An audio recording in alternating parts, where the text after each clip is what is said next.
Now, also with you being a Taurus sun, aromas, like aromatherapy oils, like maybe like sandalwood or like patchouli or like... I just ordered sandalwood. Yes!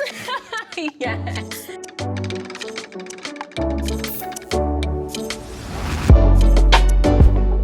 I'm ShawtyAstrology, and I'm a Western tropical astrologer, and I've been doing astrology for over 4 years. I love astrology because it's a very intricate and very helpful blueprint to help navigate your life more effectively. People would describe me as someone with quiet confidence, someone that is very in touch with their emotions. I'm a recording artist. I go by AMAKA. So let's talk about your rising sign first.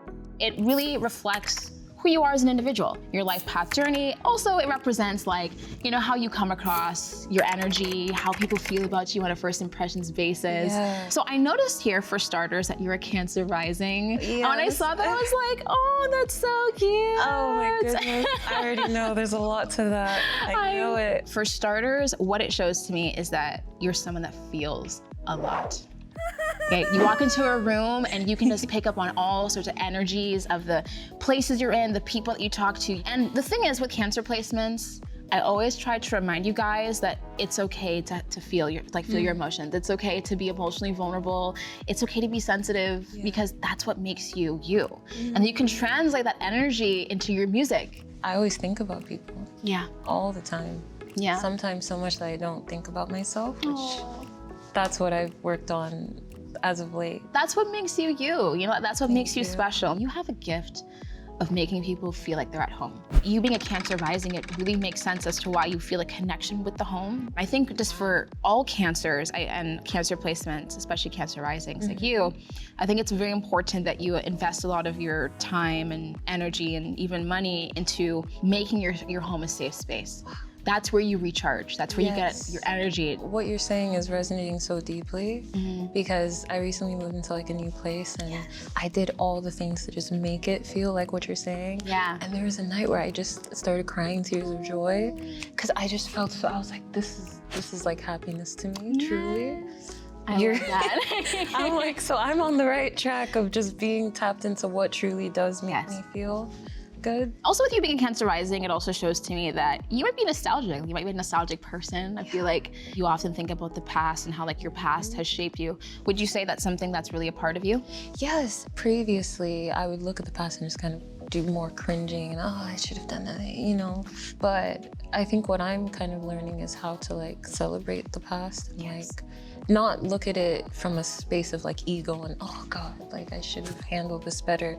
Just more so, okay, maybe that was that, but what can we learn? And like, I'm thankful I know that, you know, how to deal with stuff now. Yeah. It's all about, you know, just having a healthy connection with the past. Not living too much in the past, but also like, you know, using your past as leverage and as energy to just keep moving forward. Or even especially with Cancer placements, I feel like you can even use the past and nostalgia for like projects that you're working on or just like things that you want to do. So there's always a way to tap back into that energy and use it to your advantage, you know? Now, with your sun sign, I see that you're a Taurus sun, which I love that. I love that so much. So the sun in astrology can represent like how you identify yourself on a conscious level. So, you know, like whenever like you talk to someone and like you ask them like, oh, like what's your zodiac sign? And they'll be like, oh, I'm a Leo. They're actually just referring to their sun sign. So again, it's very correlated with like, you know, your conscious identity and how you express yourself. It also can represent like what makes you feel alive. Without the sun, none of us would be here, right? It literally gives us life. So just imagine having that energy in your birth chart. And so with you being a Taurus sun, it shows to me that singing, using your voice is what gives you life. Because Taurus, every sign can be associated with a body part. And Taurus in astrology can be associated with like your voice, your speech, just the throat in general. I'm kind of just blown away right now because I feel like everything is making sense with my songwriting and also my need to just feel like I have to speak and be heard and, you know, express myself. So, wow. Now also with you being a Taurus sun, aromas, like aromatherapy oils, that has to be in your life. Like maybe like sandalwood or like patchouli or like... I just ordered sandalwood. Yes! Yes! Wow, that's so funny. I love that. with your moon sign, I see that you're a Gemini moon. The moon, for starters, can represent like your emotions, your feelings, and how you process your emotions. Okay. For starters, with you being a Gemini moon, it shows to me that you're someone who's naturally very analytical. Like you're always like thinking about things. Gemini moons are very intelligent people because the thing that makes you feel safe is learning. Learning more, it could be learning more about music, learning more about how to communicate more effectively, just like learning new facts and information is what makes you feel safe. Because if not, you might feel kind of restless and bored. Yep. So it's always, you always gotta make sure that you're doing something and like you're doing things that not only teach you things, but also just like inspire you and like just get your brain going. So now in terms of your childhood, I noticed that you have your moon in a positive aspect with Jupiter. And the moon can also be associated with like your home. It really shows to me that there's a part of you that just loves like where you're from and like where you lived. Tell me more about that, like with like, you know, where you grew up and everything. Being a kid in Nigeria, I grew to appreciate growing up there because it made me so much more open-minded. Yes. Confident in being like Black and not feeling like that was weird. And the exposure to just so much, like the music, the way that people just respect each other, food, like there's so much just amazing aspects of Nigerian culture. Absolutely. So yeah, I'm very proud of my Nigerian heritage. I love that. You know, it really shows to me based on this aspect in your chart that you've learned a lot from just where you grew up, because Jupiter can be associated with like wisdom and knowledge and something that you teach. It also can be associated with teachers too. So I feel like there might have been really pivotal and important people in your life that you met there that played a significant role with your life in general. Coming from here as a kid, I got really bullied. I think that's where like that confident person suddenly just became the opposite. I became very shy. I would be bullied for everything. Being smart, I skipped a grade. They bullied me for that.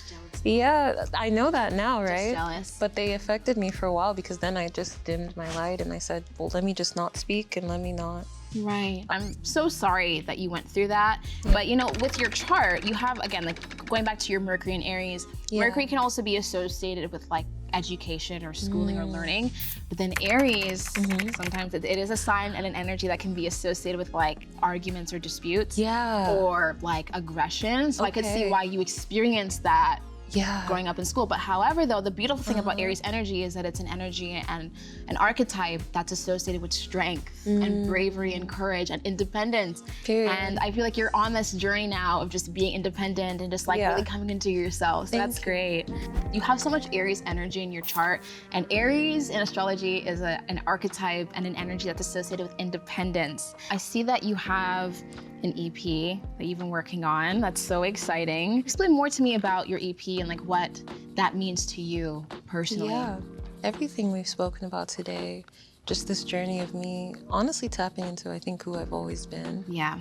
Truthfully, is what the EP is about. It's also me speaking slightly about grief, losing my father 2 years ago. Sorry. It's okay. But he is someone who I think saw that person when I didn't. Yeah. And he knew that's who I was, and he just wanted me to find it. I know your dad would be very proud of you.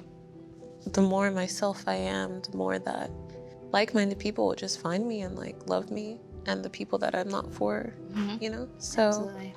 You know, and it's interesting because as of right now, the North Node, which represents like your life purpose, your life path journey, is currently in the sign of Aries. So during this time, I feel like you're gonna only further explore more of like your independence and like your strength and really convey that in your music. And I feel like people are really gonna feel that with this EP. Thank you. Yeah. Oh, no. No, it's all good. So, is there anything that you wanna know about what could be happening in the future? I wanna know about like career-wise with this EP coming out. And like love stuff, because that's been on my mind. Yeah, absolutely. So for starters, with career, this is gonna be a time where you really rise to the top. I feel like this is also gonna be a time where you almost establish a new identity with your music, especially with the North Node now being in Aries, because Aries also represents and can be correlated with excitement or something that's new or something that just like really motivates and inspires people. So I feel like with the EP that you're releasing and the things that you're coming out with, I feel like people are really gonna resonate with that and find strength with the songs that you're releasing. But with love, Venus in astrology can be associated with like love, dating, romance, like your love languages, what you want out of a partner. And you have an Aries Venus and it's at a Gemini degree. So this is why, like, when it comes to like relationships and love, like you're always like in search of a person that wants to teach you something, or, you know, someone that really mentally stimulates you. Yeah. And that reflects as to why sometimes with dating, you kind of get bored if that person isn't keeping up with you. Exactly. But it makes sense though. Yeah. Based off of your chart and the transits, next April might be a time that could be prominent for your love life. So this is because from April 5th of 2024 until April 28th, Venus is going to be in the sign of Aries. So you're basically going to be experiencing something called a Venus return. I would not be surprised if your future spouse or partner has Libra, Virgo, Aries or Gemini placements in their chart. So they might play a significant role with your love life. Leos and Sagittariuses, it's like, those haven't worked out for me. That's okay. It's all good. There's gonna be lots of people out there for you. Yeah. So, how did you feel about the reading? Oh, this was so insightful. I feel really good. I feel seen. I love that. Thank I'm you. excited for the future, and there's lots of success and abundance in your future for you. So just keep going at it. I You're hope doing what great. you said about the EPs Yes. happens, and Yes. it really leads to a lot. I want to just uplift and like give people feel good music. And I think that's needed right now. Yeah, You know? absolutely. And you're gonna be the person that does it.